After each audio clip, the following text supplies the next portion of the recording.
జై శ్రీరామ్. నమస్కారం అండి. అందరూ కూడా ఈ వీడియోని స్కిప్ చేయకుండా చూడండి. ఈ క్రోధీ నామ సంవత్సరం అయిపోతున్నది. ఇక 2025 మార్చి 30వ తేదీ మనము కొత్త సంవత్సరంలోకి అడుగు పెట్టబోతున్నాం. శ్రీ విశ్వావసునామ సంవత్సరంలోకి మనము అడుగు పెట్టబోతున్నాం. ఈ గత ఏదైతే సంవత్సరాలు ఉన్నాయో, ఈ క్రోధీ నామ సంవత్సరంలో మనం ఎలాంటి ఇబ్బందులు పడ్డాము, ఈ పేర్లకు తగ్గట్టుగానే క్రోధీ నామ సంవత్సరము, వికారి నామ సంవత్సరం. వికారి నామ సంవత్సరంలో మహమ్మారి కరోనా వచ్చి మనకి ఎలాంటి సిచ్యుయేషన్ మనకి తెచ్చిపెట్టిందో మనకందరికీ తెలుసు. ఈ పేర్లకు తగ్గట్టుగానే మన జీవితాలకి కూడా చాలా ఇబ్బందులు మనకి వచ్చాయి. క్రోధీ నామ సంవత్సరం, వికారి నామ సంవత్సరం. ఈ క్రోధీ నామ సంవత్సరంలో మనము అబ్జర్వ్ చేసే ఉంటాం, ఎక్కువ క్రోధంతో అటు సామాజిక పరంగా ఇటు రాజకీయ పరంగా అన్ని రంగాల వాళ్ళలోనూ కొన్ని ఇబ్బందులు తీసుకువచ్చి పెట్టింది ఈ క్రోధీ నామ సంవత్సరం. క్రోధము, ద్వేషము. ఎందుకు ఇలా జరిగింది క్రోధీ నామ సంవత్సరం అని మనం ఒకసారి తెలుసుకుంటే, ఎక్కువ శాతం గ్రహాలు ఎక్కువ రోజులు ఒకే ఇంట్లో ఉండడము. ఒక 22-23 రోజుల్లో మారబోయే బుధుడు 60 రోజుల పాటు ఒకే ఇంట్లో ఉండడము. తర్వాత కుజుడు 45 రోజులకి ఒకసారి మారే కుజుడు కూడా 6 మాసాల పాటు స్తంభించి ఉండడము. గురు వక్రి, శని వక్రి, శుక్రుడు వక్రి, ఉచ్చస్థానంలో వక్రించి ఎక్కువ కాలం ఉండడం లాంటివి. సో ఇవన్నీ కూడా వక్రగతి పొందిన గ్రహాలు మనకి ముందుకు వెళ్ళడానికి వదలకుండా వెనక్కి వెళ్ళడము, ఎక్కువ ఇబ్బందులు మనము పడి ఉన్నాం. అయితే శ్రీ విశ్వావసునామ సంవత్సరం మనకు పేరు ఆల్రెడీ మనకి చెప్పబోతున్నది. ప్రజల్లో ఒక విశ్వాసంతో, ఒక శాంతి సౌహార్దంతో అందరూ కలిసిమెలిసి వెళ్తారు ఈ సంవత్సరం అనే ఒక హోప్ అయితే నాకు ఉన్నది. అటు రాజకీయ పరంగా కావచ్చు, సామాజిక పరంగా కావచ్చు, తర్వాత ఏదైనా కానీ పెద్ద పెద్ద బిజినెస్ వేత్తలు కావచ్చు, బిజినెస్ విషయాల్లో, ఉద్యోగం విషయాలలో కావచ్చు, ఇలా ప్రతి ఒక్క విషయాలలో శ్రీ విశ్వావసునామ సంవత్సరం అందరికీ మంచి చేస్తుందని, మంచి చేయాలని మనం కోరుకుందాం.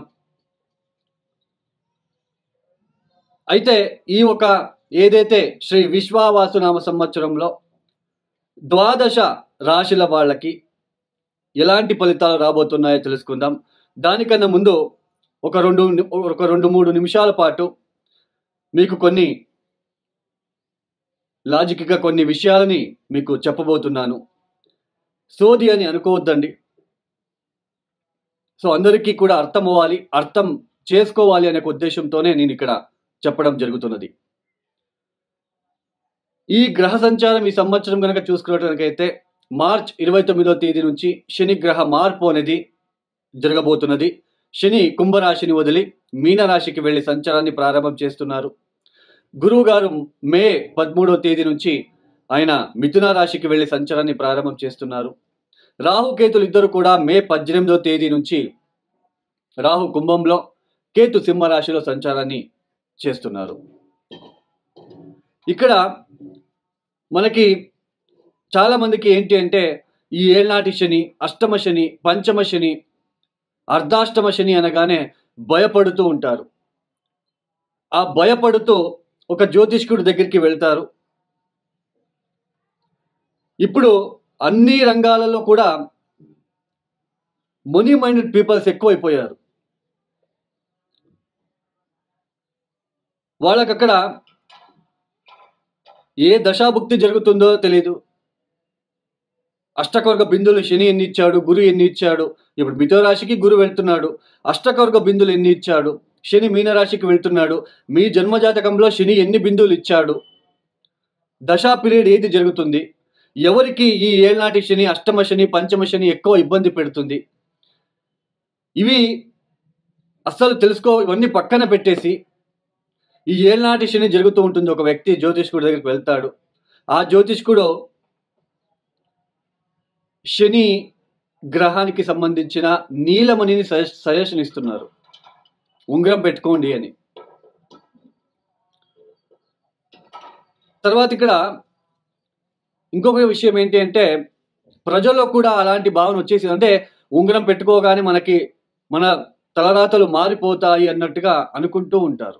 కానీ అక్కడ వాళ్ళకి తెలీదు, యాక్చువల్లీ శని వచ్చినదే మనకి పాఠాలు నేర్పించడానికి, నష్టం చేయడానికి అనేది ప్రజల్లో తెలియదు. ఇక్కడ ఒక 20,000 రూపాయలు పెట్టి ఉంగరం కొనుక్కుంటాం కానీ రోడ్ సైడ్ మన టౌన్లో గోవులు వెళ్తూ ఉంటాయండి. ఆ గోవులకి ఒక అరటిపండు కూడా ఇవ్వలేము. అలాంటి ఒక పరిస్థితిలో అందరూ వెళ్తున్నారు. శని అనగానే భయం అనేది ఉంటుంది. ఆ భయంతో పెద్ద పెద్ద హోమాలు, జంప్ స్టోన్లు వేసుకుంటూ ఉంటారు. అవన్నీ పని చేయవు అనేది అందరూ కూడా గుర్తు పెట్టుకోవాలి.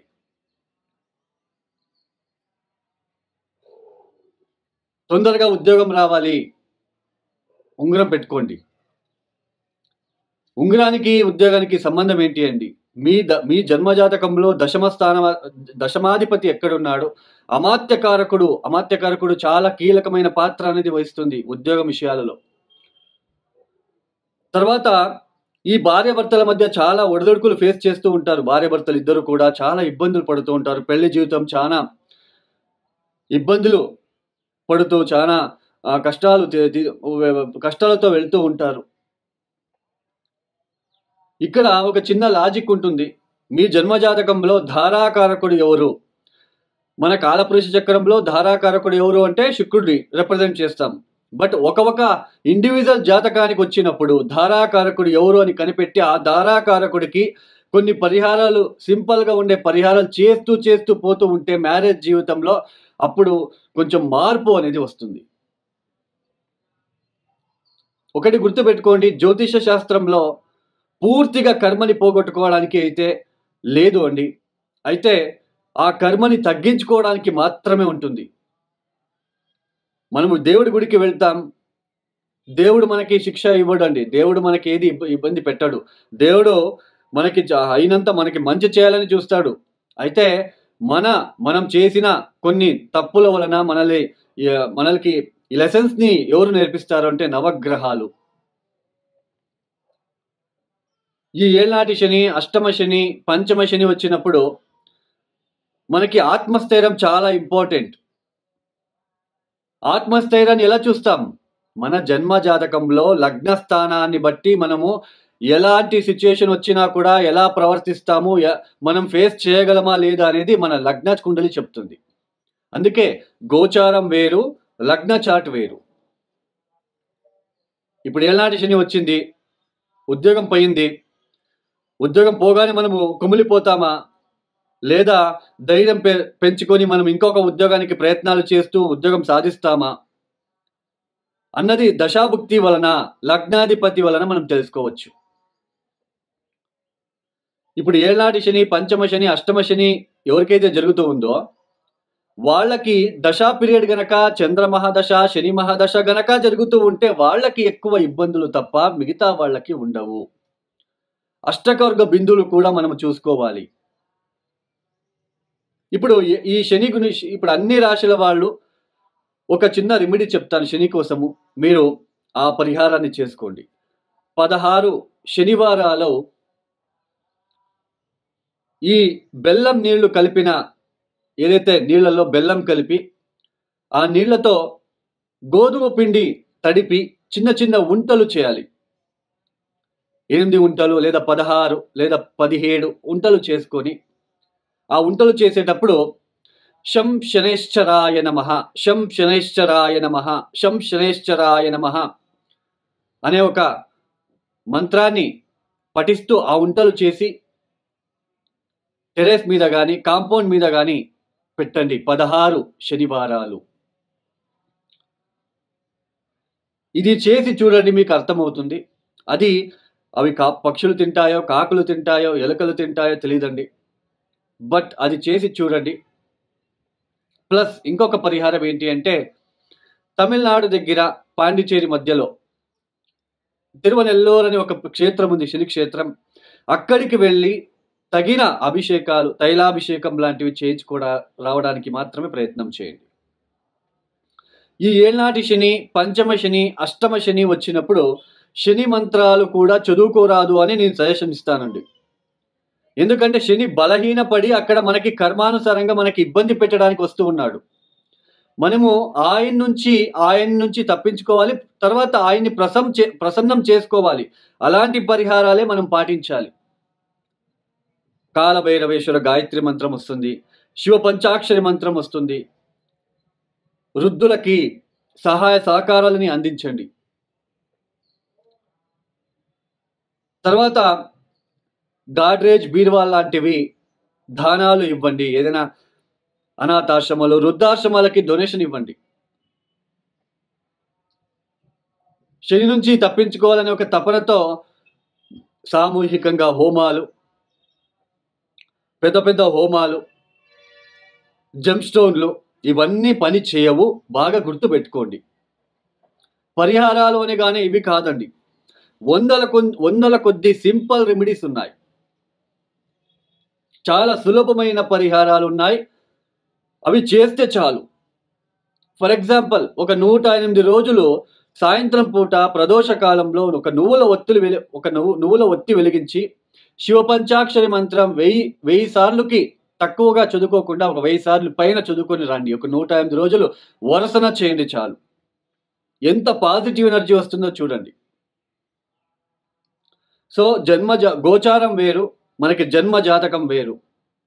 గోచారంలో శని బలము, ఇట్లా శని, ఏనాటి శని, పంచమ శని, అష్టమ శని వచ్చినప్పుడు, మనకి ఇబ్బంది పెట్టడానికి వచ్చినప్పుడు మనం ఎలా రియాక్ట్ అవుతాం, మనం ఎలా ఫేస్ చేస్తాము, మనము ఫేస్ చేయగలమా అని ఎక్కడ చూస్తాం, ఎలా చూస్తామంటే మీ జన్మ జాతకంలో లగ్న కుండలి బట్టి, దశా పీరియడ్ బట్టి చూస్తాం.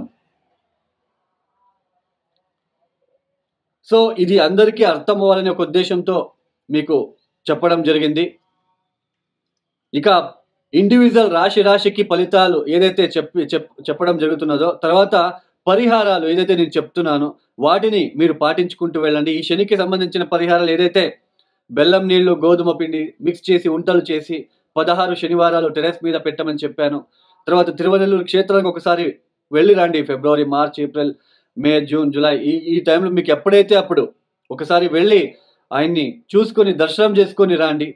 అంతే తప్ప ఈ ఏళ్నాటి శని, పంచమ శని, అష్టమ శని వచ్చినప్పుడు నేను చెప్పేది ఏంటి అంటే శని మంత్రం చదువుకోవద్దు.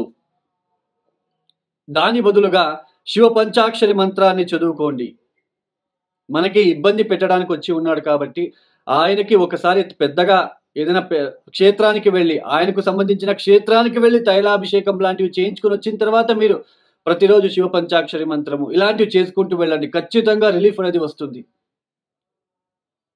తర్వాత ఇంకా కొంతమంది ఏం చేస్తుంటారు అంటే నవగ్రహాలు ఎక్కడ ఉంటారో అక్కడ వెళ్ళి శనిని తాకి మీరే ఆ తైలాభిషేకం చేస్తూ ఉంటారు. అలా చేయకండి.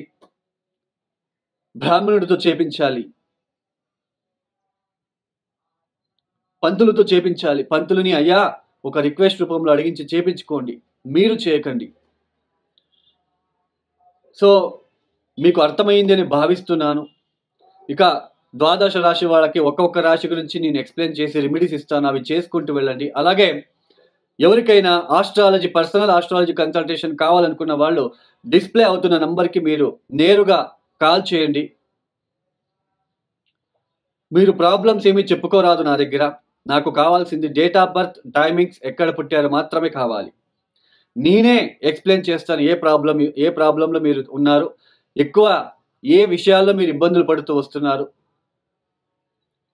మీ టోటల్ జాతకంలో ఏ ప్లానెట్కి మీరు ఎక్కువ రెమెడీస్ చేసుకుంటే మీ జీవితంలో కొంచెం బాగుంటుంది, రాబోయే రోజులు ఎలా ఉంటాయి, ఇలా ప్రతి ఒక్కటి ఎక్స్ప్లెనేషన్ చేసిన తర్వాత మీరు ఏదైనా క్వశ్చన్స్ అడగవచ్చు.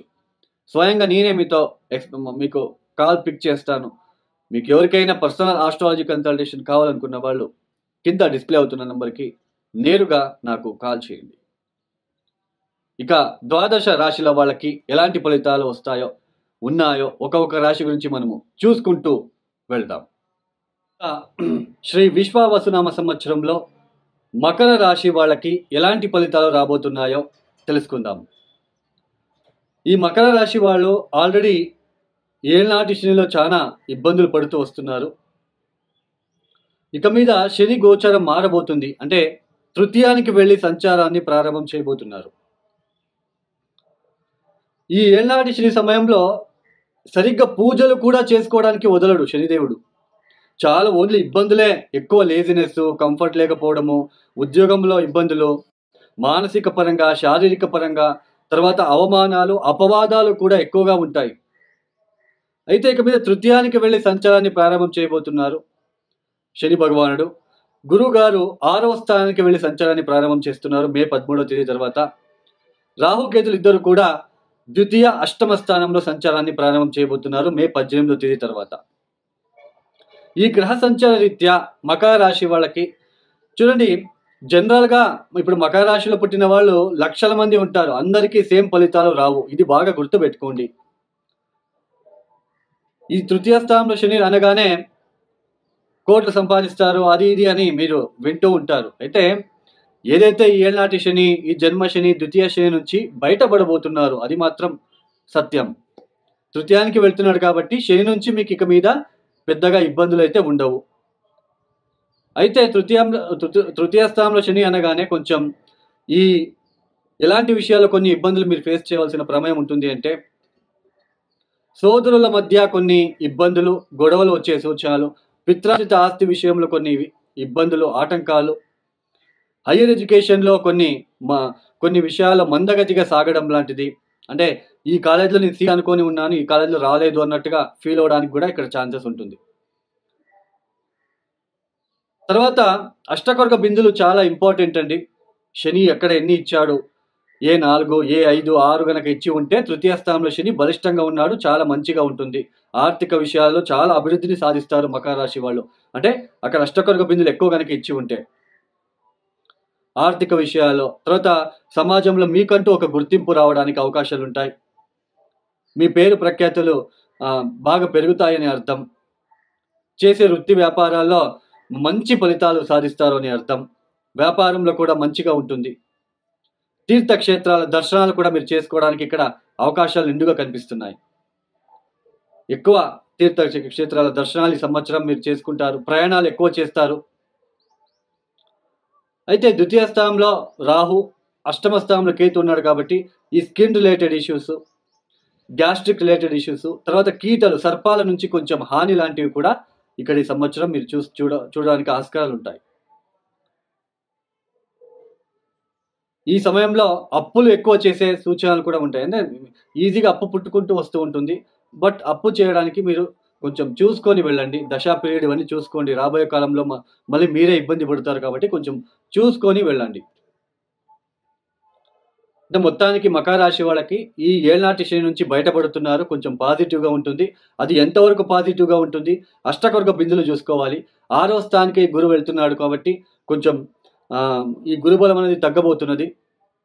అయితే గురుబలం తగ్గినా కూడా ఇక్కడ మనకి శని, మీ రాశ్యాధిపతి శని తృతీయానికి వెళ్తున్నాడు కాబట్టి స్వప్రయత్నంగా మీరు ఏదైతే ముందుకు సాగి మీరు చేసే పనుల్లో అభివృద్ధిని సాధించడానికి ఇక్కడ శని మీకు సహాయం చేస్తాడని అర్థం. ఇక్కడ ముఖ్యంగా అప్పులు చేయకండి, ఇదొక్కటి మాత్రం నేను చెప్తున్నాను. తర్వాత స్కిన్ రిలేటెడ్ ఇష్యూస్ రాకుండా కొంచెం వాటర్ అలర్జీ ఉన్న వాళ్ళకి కొంచెం జాగ్రత్తగా మీరు చూసుకుంటే బాగుంటుంది. మకర రాశి వాళ్ళకి ఇలాంటి ఫలితాలు ఉన్నాయి కాబట్టి మీ దశా పీరియడ్ చూసుకోవాలి. అష్టకొరక బిందులు మ్యాచ్ చేసుకోండి. ఈ మకర రాశి వాళ్ళు తప్పనిసరిగా ప్రతిరోజు అమ్మవారికి ఎరుపు రంగుల పూలని ఇస్తూ ఉండడం లాంటివి చేసుకోండి.